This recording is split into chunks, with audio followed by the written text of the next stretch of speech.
So, I can talk about this show for like a really, really long time. Like I can describe every single episode, what's good, there's a few stuff I didn't like, but for the most part what I liked about it, the moments that stood out.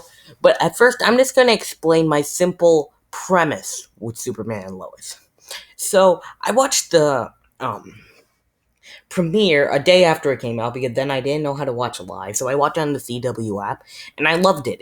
It was fun. It had good character development, emotional moments, and I really got connected to the characters. I didn't think anyone was annoying. I thought it actually had real stakes and consequences. It was perfect, pretty much. Perfect 10 out of 10. That's periodic statement there. But for the second episode, it came out on the same day The Flash did, like The Flash Season 7, Episode 1, like the premiere. And then I just forgot to watch the episode. And then for the third episode, I forgot to watch. But I still watched The Flash because, I enjoyed more. I watched the trailers for the episode, but I just had no interest for some apparent reason to watch the episodes in order to order. And honestly, in a way, I'm glad and not really that glad that I did that. So, I really missed out on a lot. And today and yesterday, I started watching the episodes and I absolutely love them. They're character focused, character driven, have great motivations, a lot of pep talks, but the pep talks feel natural and they're not used too many times. They're used at the moment they should, and also the dialogue written is so good. Every character is given an arc. The entire family, like Lana Lang's family, is given a whole arc. They get like half or 1/4 of the screen time of the entire show. Um, Jordan gets a big character arc. He's not really Superboy, not yet at least. In the comics he is, but wait, no, I think I was thinking of something else. I don't think he is in the comics, but he's given a big character arc. He's learning to use powers. He's learning to change with himself. He's going through random struggles like the sound perception hearing thing and where every noise is burning him. And he struggles, but he doesn't give up and he just comes back up. Superman and Lois gives every character something to do, even if they're the smallest characters. Like Lois's reporter friend, she may not be in the show that much, but she gets something to do. She's not annoying. The actress who plays her is surprisingly pretty solid.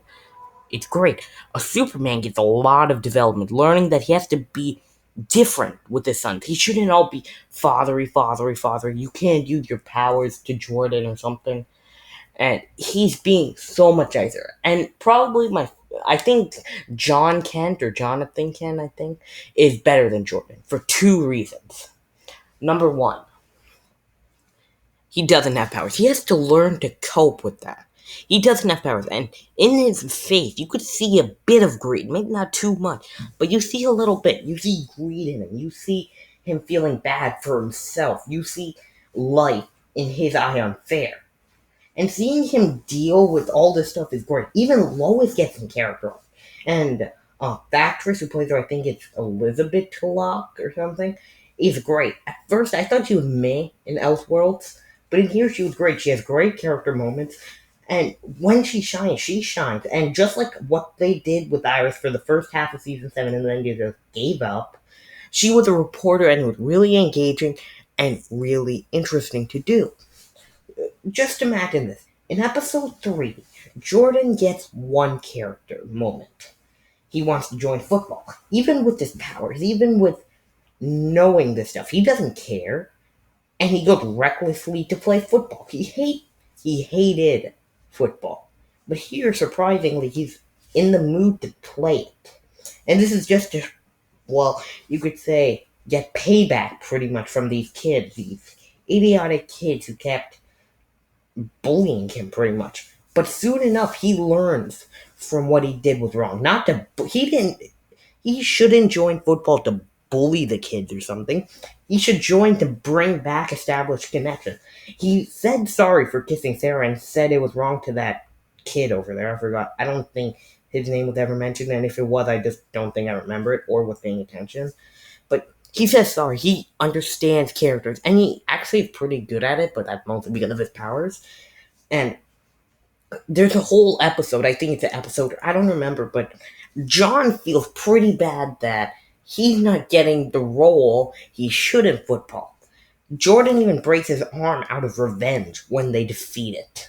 Like, for this cutter person's arm. He even breaks his arm out of revenge, which is, well, and that's what's so compelling about it. You get to see John grow and Jordan grow at that same exact time. John grows away from Jordan, and Jordan grows away from John. And both of them have established reasons. Jordan just wants revenge on Cutter, the kid who pretty much called him a dumbass his entire life. And John wants to just have a normal life. He doesn't know the complexity that comes with the powers. He doesn't want to hurt his brother, but he does. And that's the same thing that John did and Jordan did. It comes off as fun in a way, and seeing both of them develop throughout the football season, seeing both of them develop with, seeing Jordan develop with his anger issues, seeing him develop with trying to control his powers and all the symptoms and the bad stuff that comes with the powers. And there was a whole episode, one entire episode, dedicated on Lois Lane. And I love the episode. I don't remember what episode it was, I don't remember a lot of things. But it's pretty much John goes in pretty much Mr. John Dude's other John Dudes, or just call him Lex Luthor's van, okay? So, and just goes in without permission. He stands up and he takes it for weapons, just in case, one of his son or his brother, not son, his brother or his father just goes crazy mackerel. And he found a bunch of weapons. But then he's pretty much like this. Okay, I'm gonna leave now. Or, I'm not gonna leave, but I'm gonna take these weapons and leave. But then the AI thingy is like this. You're gonna die. Who are you? And then he says his real name, and he's like, okay, Mr. Idiot, whoever you are, you're gonna die in 20 seconds. And then Lois comes in. He screams out, Mom, Mom. And then Lois comes, and it's like, it calls Clark. He almost dies. And at the millisecond, Clark comes in and saves his life. And then Lois, as soon as he comes in, instead of being like, okay, don't ever do that again, really just don't, she screams at him like he's a little dog cat, like he's a big idiot. In reality, he's not. He was just trying to defend himself. She tells him how dangerous it was and blah, blah, blah. We know that, but not in a, okay, don't do that again, or more nicer manner, in a super harsh in a way that almost made me want to punch Lois in the face. At first, I thought, oh, whatever, this would just be normal stuff. But then I remembered the front of the episode, which was practically a flash forward to Lois saying she screamed at someone and went to a place where a father helped someone, and went to this random woman. And then she said she screamed, and she accelerates a moment that happened in her life where she had a miscarriage with a baby girl named Natalie, responding to John's baby girl on his earth when he was married to Lois Lane, and then she died. And then she had a miscarriage, which means the baby pretty much died in her tummy, I think. Like, I know what it means, but I'm not 100% sure, but the baby basically died in her tummy. And she had that miscarriage, which is pretty sad. Like, really sad. And her seeing John almost die, pretty much almost dead, like very closely, like 1 millisecond or something away from being dead, she couldn't handle the pain, and she literally just screamed out loud like a douchebag. And actually, you could understand where both people were coming from. Jock just did it because he wanted to feel protected. He has no superpowers. He's just you could say, a normal kid in a family of pretty much super people, and he's defenseless. What if one of his family members ever becomes evil, or they accidentally use their powers, or something like that?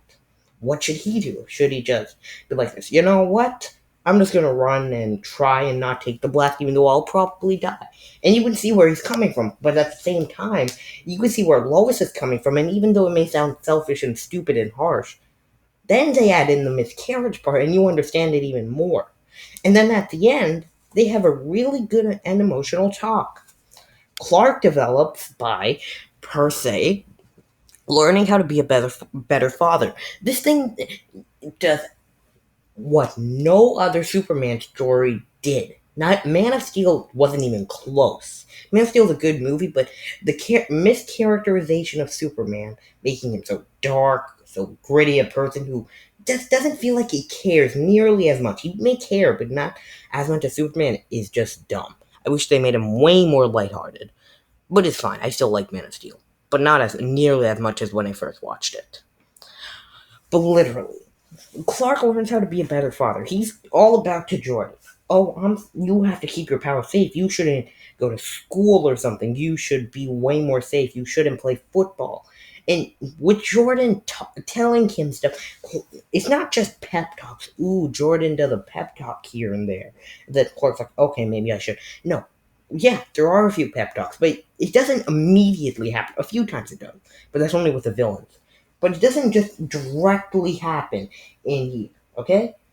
You get to see a lot of well-shotted scenes with Clark being sad and everything and learning from his mistakes, and you genuinely feel it. And there's even a lot of moments where John talked to Clark, saying how it's pretty much field unfair in football, and how he's partially jealous that he and Jordan have powers, but he doesn't. And that's a whole episode dedicated to him. And you feel the emotional characteristics in him. You feel what he feels. You feel that loneliness and that sense of greed in him. Even though it's not really greed, I'll just call it greed, I guess. But he's not really greedy. He just feels not a part of the family as much as he was before. Before, for him at least, no one had superpowers. Everything was normal. His brother was a few little mental crazy issue stuff, but for the most part, he was just a normal guy. But until he learned his dad was Superman, that's another character arc in it. When he learned his dad was Superman, both of them took a good amount of time to develop, even though it's not really that much time. If in the episode's timeline, it's like 20 minutes. It took some time, but soon enough, they learned to trust their dad. And every time a good scene happens, it follows, maybe in the next episode, maybe in a long time, but with the moment that changes the character even more. Superman and Lois isn't a show about, oh, we're gonna punch a bad guy, we're gonna inspire hope to everyone in the city. You don't even get to see Clark as Superman that much. You get to see him as a father, and that's what this season or show, I keep forgetting, but the show does. It shows the familyhood of Superman. It shows the difficulties and the benefits and the learning crusades of characters, of being a father, of being a son, of how hard it could be to be a normal human in a world filled with threats, how hard it could be to try and find Morgan Edge, how hard it could be to learn that you literally have a brother and that brother pretty much betrayed you his entire life. Wait, he didn't fully betray, but no one told you, like, your brother didn't betray you, but no one ever told you, not even your father, who's literally standing next to you even though he's not alive. No, like, nobody told him, and you felt the anger and the pain.